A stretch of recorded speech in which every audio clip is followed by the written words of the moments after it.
साथीहरू नमस्कार। सङ्घ, प्रदेश, स्थानीय तह तथा विभिन्न सार्वजनिक संस्थानहरूको लोकसेवा तयारी गरिरहनुभएका तथा तयारी गर्ने सोचमा रहनुभएका सम्पूर्ण साथीहरूलाई यस लोकसेवा बिगिनर्स क्लासमा हार्दिक स्वागत छ। यस च्यानलमा हामीले लोकसेवा सम्बन्धी सामान्य ज्ञानका विषयवस्तुहरू तथा लेखनसिप सम्बन्धीका विषयवस्तुहरूका बारेमा जानकारी दिने गर्दछौँ।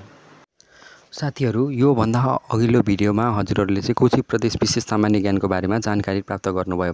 हजुरहरूले त्यो भिडियोलाई हेरिसक्नुभयो भन्ने मैले आशा लिएको छु। आजको भिडियोमा चाहिँ म हजुरहरूलाई मध्य प्रदेशको बारेमा सामान्य ज्ञानको जानकारी दिनेछु। मध्य प्रदेशको क्षेत्रफल 9661 वर्ग किलोमिटर रहेको छ भने मध्य प्रदेशमा जम्मा 8वटा जिल्लाहरू रहेका छन्। त्यस्तै मध्य प्रदेशमा प्रतिनिधि सभा निर्वाचन क्षेत्र 32वटा, प्रदेश सभा निर्वाचन क्षेत्र 64वटा, स्थानीय तह 136वटा रहेका छन्, जसमा चाहिँ महानगरपालिका एउटा रहेको छ, वीरगञ्ज महानगरपालिका, जुन चाहिँ 2073 11/27 चाहिँ महानगरपालिका भएको हो। उपमहानगरपालिका चाहिँ 3वटा रहेका छन्, जनकपुर, कलैया र जितपुर सिमरा। नगरपालिका 73वटा, गाउँपालिका 59वटा। त्यस्तै मध्य प्रदेशमा चाहिँ जम्मा वडाहरूको सङ्ख्या चाहिँ 1376वटा रहेका छन्। बढी स्थानीय तह भएको जिल्ला चाहिँ सर्लाहीमा चाहिँ 20वटा स्थानीय तहहरू रहेका छन्। त्यस्तै कम स्थानीय तह भएको जिल्ला चाहिँ पर्सा रहेको छ, जहाँ चाहिँ 14वटा स्थानीय तहहरू रहेका छन्। क्षेत्रफलका आधारमा सबैभन्दा सानो जिल्ला चाहिँ महोत्तरी हो भने क्षेत्रफलका आधारमा ठुलो जिल्ला चाहिँ सप्तरी रहेको छ। त्यस्तै मध्य प्रदेशको जनसङ्ख्या चाहिँ 61,14,600 रहेको छ, यानि कि 70.97% रहेको छ। जनघनत्व चाहिँ मध्य प्रदेशको 633 प्रति वर्ग किलोमिटर रहेको छ भने लैङ्गिक अनुपात 100.55 रहेको छ।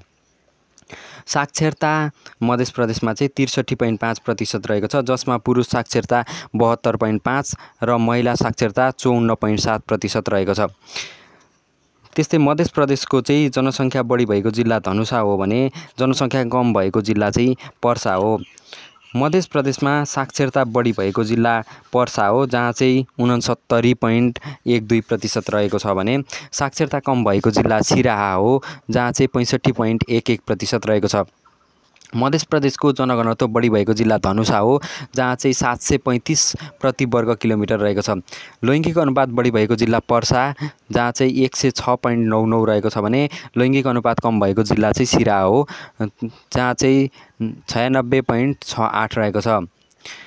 मध्य प्रदेशको चाहिँ परिवारको सङ्ख्या 11,56,715 रहेको छ, यानि कि 17.4% रहेको छ। परिवारको औसत आकार मध्य प्रदेशमा 5.29 रहेको छ। मध्य प्रदेशमा महिला घरमुली भएको परिवार 21.72% रहेको छ। त्यस्तै मध्य प्रदेशमा पुरुष घरमुली भएको परिवार 78.28% रहेको छ।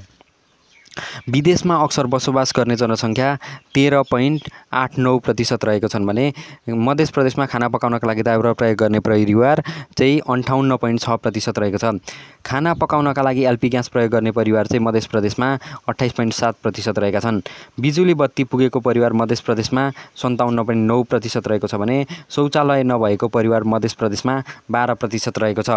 गाउँपालिकाको जनसङ्ख्या मध्य प्रदेशमा 27% रहेको छ भने नगरपालिकाको जनसङ्ख्या 73% रहेको छ।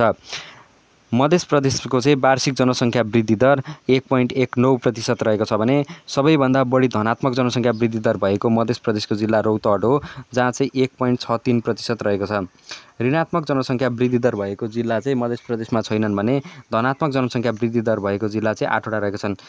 4वटा प्रतिनिधि सभा निर्वाचन क्षेत्र भएका जिल्ला चाहिँ 8वटा रहेका छन्। त्यस्तै मध्य प्रदेशको नामाकरण चाहिँ 2078 10 महिना 3 गते भएको हो भने राजधानीको घोषणा पनि 2078 3/10 भएको हो।